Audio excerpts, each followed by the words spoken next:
Ladies and gentlemen, boys and girls, children of all ages, welcome to the Jerick Show. It's been a bit of a rusty start today, so I was looking around for all the buttons, and that's why we started late. But Eric has returned back. But I am opening vacancies for a new co-presenter because Eric is just too unreliable. So just make sure you have a name that goes well with the J. So it's like Jerick. Well, okay, we get rid of Eric. But you know, if say your name's Darren, then it will be the Jaren Show, which sounds a bit too much like Karen. So we won't do that. Anyway, let's get on with it. Welcome to the Jerick Show, featuring your hosts Javvad and Erich and Eric Krohn. Timely topics, poorly presented. Hello, bonjour, and welcome. That's about where my language skills end. And speaking about limited skills, Eric Krohn, how you doing? Yeah, I was going to say your other skills are pretty limited too. And I can't believe you're trying to blame this hiatus we've had on me, pal. Okay, it's been us. It was October. It was the craziest month of the year for you and I both, man. We've been traveling. We've been all over the place. It's been a madhouse. So yeah, trying to connect and go live on Friday mornings. Hard to do from an airplane. Yeah. But it's good to be back. It is. Well, it's good for me to be back. I'm not so keen to see you, but you know, you and your trucker miss hat. me. You know you miss me. No. Yeah. So delusional. You know, for our European guests, we should let them know that we're going to be at both B-Sides London and Black Hat Europe. You and I both, we're going to be there. So to all my friends in London, I do apologize. I tried to put Eric off for as long as possible before he got over this side of the pond. But yes, he will be here. It's going to happen. It's been a while. We can throw things at him in person together. We'll show him what good old-fashioned lynching looks like. Yeah, I see. Anyway, enough chit-chat.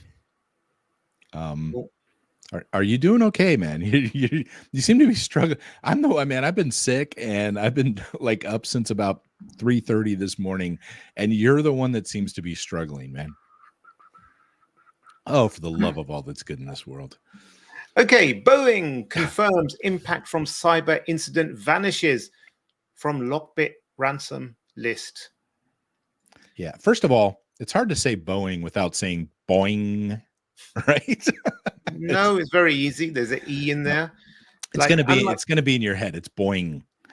It's Boeing. Is that a French name or something? I mean, they're the ones that always put the weird letters in the wrong places, and like, you know, they spell it one way and then you have to pronounce it a completely different way. Yeah. You're the one. Wait, hold on. Europe's the one that throws random E's and crap, right? No, like we spell it properly. Properly. It's proper English. You are the ones that use the simplified version. Oh, right. For the love of all that's good in this world. Anyways, yeah. So Boeing got hit by LockBit. Now, this was an interesting story, and it's one I want to keep an eye on a little bit here. The fact that they were removed from the list kind of hints that maybe they paid. The thing is, this was apparently like the parts division or something of Boeing. And what I started thinking about with this when I started reading this is they're not only commercial, but they also do government type stuff, military type stuff. Like there was a lot of data apparently stolen with this as well. So it kind of opens up that thought to how much of an issue will this really be? And it got me thinking about the whole, like, well, if we pay LockBit, they will surely destroy all of that data as they promised, right? Because they're legitimate. They're going to pinky swear that this is all good, right? Yeah. I don't know about you, but I don't know that I trust that very much. It's going to be interesting to see if they ended up paying this or not. Yeah. I think like most things, the truth won't come out for a long time, if at all. But it is one of those unfortunate things. But you could see criminals. Oh, look, we now have designs for a wing, or Yeah. or the type of bolts they use to secure the seats down. Yeah. Next thing you know, there's going to be a Chinese version of the 737 that's exactly like ours, right? It's just intellectual property theft is so big across nation states and stuff like that as well. Like this could be bad. This could be really bad. Again, the fact that they vanished from the ransom list, you got to kind of wonder if that has anything to do with the government side of things, because a lot of these places are like, if it's government, we're not going to play this game, right? We'll give you the keys and stuff. Yeah. But on the other hand, the other way you do that is by paying the ransom. Yeah. So we've got a couple of comments. Ben Austrian. Brothney, thank you. Oh, cool, it's an Ben. Austrian name. Thank you very much for educating my ignorant co-host, Ben. Really appreciate it.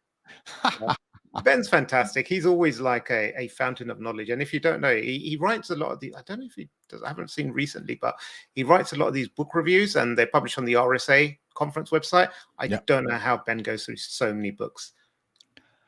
He probably doesn't like we do the stories like this, where we're reading it as we're trying to. James. Oh. Want to hear a joke about a piece of paper? Like Eric's jokes, it's terrible. That, I think, says everything. This is why I'm in such a low mood every time I have to speak with you. It's just... But thank you, James. That is very true. No, thank you, James. Please stop. Thank you very much. Please Anytime continue. now, you can stop. Okay, and what we have, so tinfoil hat man, Eric says that Boeing was removed because they paid the ransom. Speaking of, 40 countries agree not to pay cybercrime ransoms. So how does that actually work? Do they just say, we're not paying it, and then like you see each of their institutes getting like ransom one after the other, or how does that work? Yeah, I mean, what do they do if they're in a position? Do they just go, yeah? Did they just turn around and go, well, we're going to stop being a country and reset now, right? Like we're just going to scrub all this crap that we don't have access to anymore and restart. There's just, whenever I see something like this, it drives me crazy, because practically speaking, it can't really be done, right? It's kind of like they've tried to pass some laws that cities and states and stuff can't pay a ransom. And I get the idea. Okay. It's like virtue signaling or something. I get the idea. They're saying, we're tough on this. We're not going to take this anymore. But when it comes down to it, and, some city or township of 5 or 10,000 people gets hit, they're not just going to say, we'll let you slide on your property taxes this year, right? Any of the utility services, whatever. We're not going to do that because we're not going to pay the ransom, right? It's just not going to happen. It just doesn't happen that way. You think about who writes this stuff. Neuron. It's Ben. Great opportunity. This is what I like. Never waste an opportunity to promote the good stuff that's out there. And so that's the link. It's not clickable on my screen, but didn't he misspell 50 Ways to Survive and Thrive in Cybersecurity? Isn't that what he did? I mean, the book, it looks a lot like this. Yeah. It happens to have our names on it too. And I don't know, maybe it was a simple error. I don't know. Speaking of books, never miss an opportunity.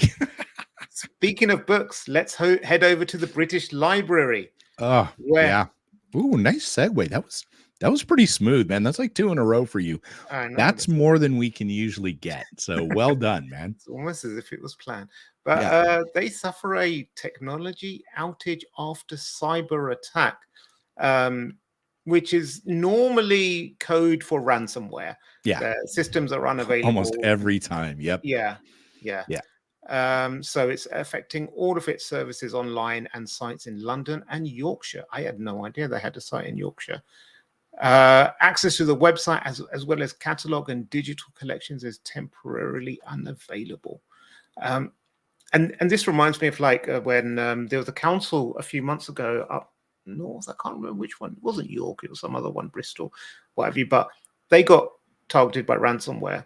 And one of the systems in it was a system that maintained all the go on mute if you're going to use your keyboard. Thanks, Eric. No. One of the councils, they used their archiving of their museum record system was on there as well, and that's been irrecoverable. So they've lost a lot of like archive data and what have you. So this is one of the challenges, isn't it? As more and more you become reliant on digital archives and what have you, the physical stuff diminishes, and then when you have an issue, you lose access to everything pretty much. Yeah. And so what I was typing actually is confirming this, and James is right. The Toronto Public Library also got hit by a Black Basta ransomware attack. Now, here's something you don't realize about libraries, okay? And a lot of times we go, oh, it's just books. And I know you don't read much of anything that has more than 4 or 5 letters anyways. That's really pushing it for you. I get it, okay? So this wouldn't really impact you. But in a lot of cases, especially over here in the US and stuff, the libraries are more than just books these days. It's access to a computer. It's access to technology that a lot of people who are underprivileged or don't have money and stuff like that use in order to try to get jobs and learn and educate and all these kinds of things. And when something like this happens to a library, again, we don't always think about it as anything but books. This really impacts a lot of those people that rely on this for their ability to get on the internet. Absolutely. As I often tell people, younger people, libraries are where we used to go to before you used to go sit in a coffee shop and spend like, £5-10 on a coffee just so you could sit there and quietly and use your laptop. Right. But it was a really good place to do that. But things happen, times change, I suppose. They do. Libraries are one of the casualties of capitalism. Speaking of capitalism. Yeah. Oh, now this was your story. I have no idea what's going on here, but that's a hell of a sandwich, no matter how you put it. Holy cow. Yeah. That's American size. Yeah, I think. America. But no, it's got too much green stuff. It looks too healthy to be actually American. So needs to have a little fried chicken in the middle of it. Yeah, something nice and healthy like that. If it doesn't give you diabetes or a heart attack, it's not American. It's not enough red meat or bacon. Yeah. All right. So what's this story about, man? So this is just something a bit more lighthearted to end up on. And we travel a lot for work. And you know how expense policies always change, and people are always like, you're trying to work out, do I have a per diem? Is there a reasonable cap? Is there what? Do you have a corporate credit card? Do you spend on your own money and then reclaim it? Yeah. All that kind of stuff. So Citibank fired a banker because they claimed expenses for sandwiches and coffee for themselves and their partner, who they took with them on a trip. Now, the policy specifically said you can only claim food for yourself or an employee, not your family or friends or what have you. It gets really convoluted. It's a small thing, but the fact is that he then lied to, and he's an analyst specializing in financial crime. Let the irony not be lost on you. Yeah. Okay. Yeah. So he lied. He said that no. It is all for me. I ordered 2 sandwiches and 2 coffees and 2 desserts, and I had them all myself. And they were like, yeah. So he said, like, on that day I skipped breakfast. I only had 1 coffee in the morning. For lunch I had 1 sandwich with a drink and 1 coffee in the restaurant. And I took another coffee back to the office with me, and the second sandwich in the afternoon, which also served as my dinner. So this was his lie, and he goes like, it's within my €100 daily allowance. Right. But, it's like spousal travel and meals are not reimbursable. Anyway, it went. Wow. This actually comes down to something that we've talked about a little bit in like the cybersecurity field, with this being a financial analyst going after crimes, there's a lot to be said for your trustworthiness, right? And if you mess up like this, you simply go, oh, my bad, I screwed up, right? You pay it back. I've accidentally used my work credit card to buy gas in my car. Accidentally. Well, it looked very similar to my other card, but anyways, I mean, in all seriousness, and I was like, oh crap. And then, you just kind of pay the company back. It's not the end of the world if you mess up. Don't try to lie your way out of it. That's the bigger deal here. Yeah, exactly. And in this case, the judge said that it's not about the sum of money, it's about the filing of expenses claim and the conduct of the claimant afterwards. And exactly, and that's what it comes down. It comes down to, and I know we often joke a lot about, or like people are cynical about like code of ethics or code of conduct that sometimes organizations put out or what have you, and like, oh, you can't really like what have you. But ethics is a huge thing, and it tells a lot. And especially in like the more I suppose trusted positions you're in, the more it becomes important. Because if you can, if you're willing to play the system for just like a 5-10 euros here and there, then if someone comes to you with a brown envelope full of used bills, untraceable, what are you going to do at that point? So I think that's where a lot of things come down to. Yeah, integrity is so important, especially when you're in an area like that where you're looking at financial crimes and stuff. Yeah, no doubt about it.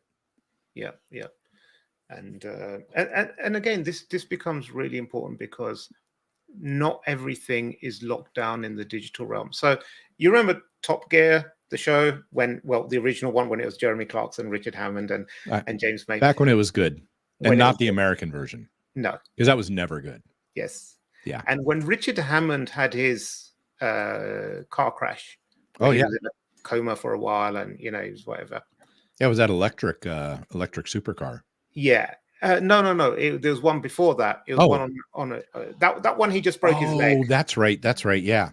Where he was in a coma, they weren't sure whether he was going to make it or not, and everything, and whatever. He had some memory loss, whatever. It was a really bad accident, and his medical records were apparently viewed like hundreds of thousands of times by doctors up and down the country, or medical staff up and down the country. And because it's all a centralized thing and what have you.